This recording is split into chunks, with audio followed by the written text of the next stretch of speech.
Hello guys, আমরা আজকে mobile নিয়ে আসতে যাচ্ছি মোবাইল ইএমআই থেকে 12 নম্বর সোনাটিকারি চুপড়ি ঝাড়া ঝুপকালির মোড়।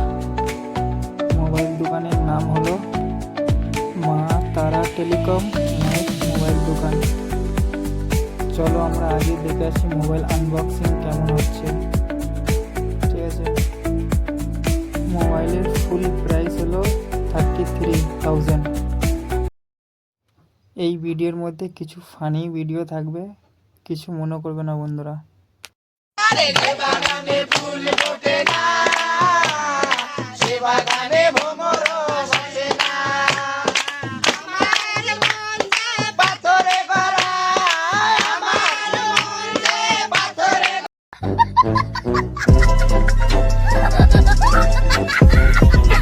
चैनल को सब्सक्राइब करो पहले। हाँ जल्दी करो, मुझे पता है कि आप लोग नहीं करते हो, वीडियो देखते हो लेकिन सब्सक्राइब नहीं करते। ये लाल कलर का बटन नहीं से दबाओ, जल्दी दबाओ, जल्दी दबाओ, फिर मैं शुरू करूँ। दबा दो जल्दी, दबा दिया, घंटी भी दबा देना। ठीक।